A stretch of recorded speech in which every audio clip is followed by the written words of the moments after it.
ಆಜಿ ಮಸಾಲ. ಎಂತ ಅಡಿಗೆಯ ರುಚಿಯಾಗೋ ರಹಸ್ಯವು 20 ರೂಪಾಯಿ.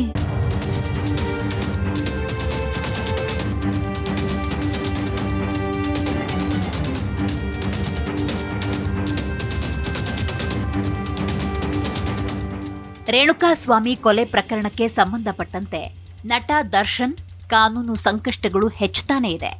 ಈ ಪ್ರಕರಣದಲ್ಲಿ A14 ಪ್ರದೋಷ್ ಮಾಫಿ ಸಾಕ್ಷಿ ಅರ್ಜಿಯನ್ನ ನ್ಯಾಯಾಲಯ ಪುರಸ್ಕರಿಸಿದೆ. ಪ್ರದೋಷ್ ತಾವು ಇಡೀ ಘಟನೆಯ ಬಗ್ಗೆ ನ್ಯಾಯಾಲಯಕ್ಕೆ ವಿವರಣೆ ನೀಡಲು ಸಿದ್ಧರಿದ್ದು ತಮ್ಮನ್ನ ಮಾಫಿ ಸಾಕ್ಷಿಯನ್ನಾಗಿ ಪರಿಗಣಿಸಬೇಕು ಅಂತ ಮನವಿ ಮಾಡಿದ್ರು. ಈ ಅರ್ಜಿಯ ವಿಚಾರಣೆ ನಡೆಸಿದ ನ್ಯಾಯಾಲಯ ಪ್ರದೋಷ್ನನ್ನ ಮಾಫಿ ಸಾಕ್ಷಿಯನ್ನಾಗಿ ಪರಿಗಣಿಸಲು ಸಮ್ಮತಿ ಸೂಚಿಸಿದೆ.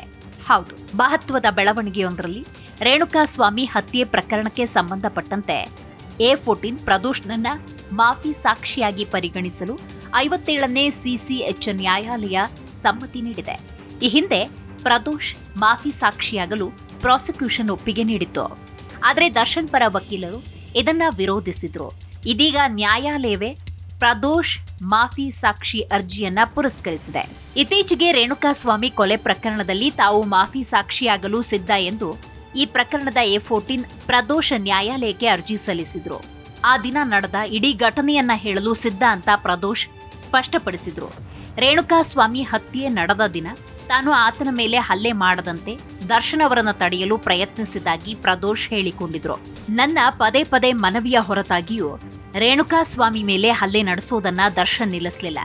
ಅಲ್ಲದೆ ಆತನಿಗೆ ಚಪ್ಪಲಿಯಲ್ಲಿ ಹೊಡೆಯುವಂತೆ ದರ್ಶನ್ ಪವಿತ್ರ ಗೌಡಗೆ ಸೂಚಿಸಿದ್ರು. ಕೊನೆಗೆ ರೇಣುಕಾಸ್ವಾಮಿ ಮೃತಪಟ್ಟಾಗ ಆತನ ಮೃತದೇಹ ಸಾಗಿಸಲು ಮತ್ತು ನಡೆದ ಘಟನೆಯನ್ನ ಯಾರಿಗೂ ಹೇಳದಂತೆ ದರ್ಶನ್ ನನ್ನ ಮೇಲೆ ಒತ್ತಡ ಹೇರಿದ್ರು. ಅಲ್ಲದೆ ತಾವು ಕೂಡ ಗುಂಡು ಹೊಡೆದುಕೊಂಡು ಆತ್ಮಹತ್ಯೆ ಮಾಡಿಕೊಳ್ಳುವುದಾಗಿ ಬೆದರಿಕೆ ಹಾಕಿದ್ರು ಅಂತ ಪ್ರದೋಷ್ ಹೇಳಿದ್ದಾರೆ. ರೇಣುಕಾಸ್ವಾಮಿ ಕೊಲೆ ಪ್ರಕರಣಕ್ಕೆ ಸಂಬಂಧಪಟ್ಟಂತೆ ಪ್ರದೋಷ್ ವಿರುದ್ಧ ಕೊಲೆಯಲ್ಲಿ ಭಾಗಿ ಸಾಕ್ಷ್ಯನಾಶದ ಗಂಭೀರ ಆರೋಪ ಇದೆ. ದರ್ಶನ್ರಿಂದ 30 ಲಕ್ಷ ರೂಪಾಯಿ ಹಣ ಪಡೆದು ಪ್ರಕರಣಕ್ಕೆ ಸಂಬಂಧವೇ ಇರದವರನ್ನ ಕರೆತಂದ ಆರೋಪ ಕೂಡ ಪ್ರದೋಷ್ ಮೇಲಿದೆ. ಅಲ್ಲದೆ ರೇಣುಕಾಸ್ವಾಮಿ ಮೇಲೆ ಹಲ್ಲೆ ನಡೆಸುವ ಮೊದಲು ಪವಿತ್ರ ಗೌಡರನ್ನ ಶೆಡ್ಗೆ ಕರೆತಂದ ಆರೋಪ ಪ್ರದೋಷ್ ಮೇಲಿದೆ. ಆದರೆ ಮಾಫಿ ಸಾಕ್ಷಿಯಾಗಿ ಬದಲಾಗಿರುವ ಪ್ರದೋಷ್ ಇದೀಗ ದರ್ಶನ್ ವಿರುದ್ಧವೇ ತಿರುಗಿ ಬಿದ್ದಿದ್ದು ನ್ಯಾಯಾಲಯ ಕೂಡ ಈತನ ಅರ್ಜಿಯನ್ನ ಪುರಸ್ಕರಿಸಿದೆ.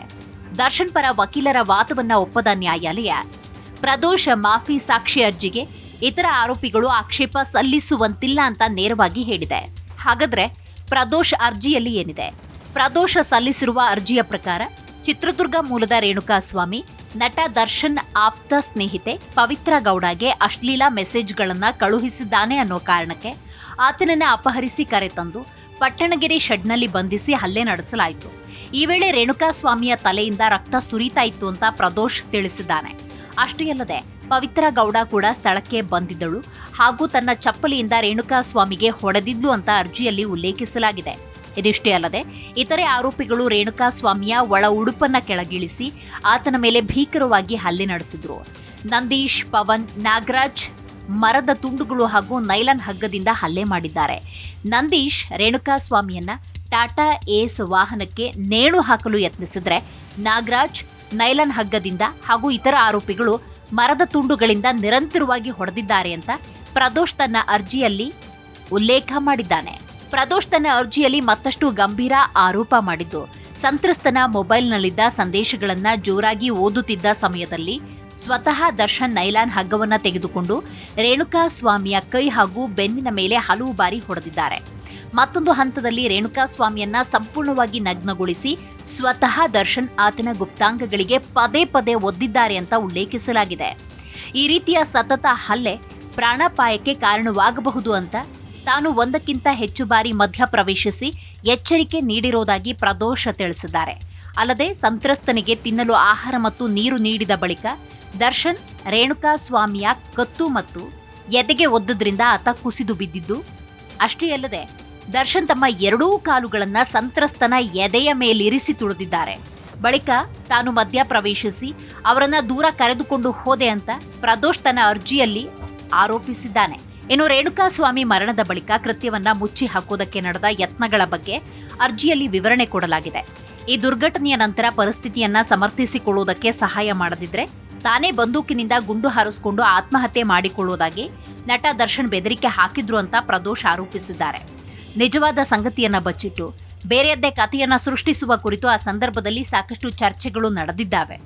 ರೇಣುಕಾಸ್ವಾಮಿಯನ್ನ ಶೆಡ್ಗೆ ಕರೆತಂದವರು ಪೊಲೀಸರ ಮುಂದೆ ಶರಣಾಗಬೇಕೇ ಅಥವಾ ಬೇಡವೇ, ಈ ಬಗ್ಗೆ ಚರ್ಚಿಸಿದ ನಂತರ ನಾನು ಮತ್ತು ಇತರರು ದರ್ಶನ್ ನಿವಾಸಕ್ಕೆ ಮರಳಿ ತೆರಳಿದ್ವು. ತನಿಖೆಯ ದಿಕ್ಕು ತಪ್ಪಿಸಲು ಬೇರೆಯದ್ದೇ ಸುಳ್ಳು ಕಥೆಯನ್ನ ರೂಪಿಸುವ ಬಗ್ಗೆ ಚರ್ಚೆ ನಡೆಯಿತು.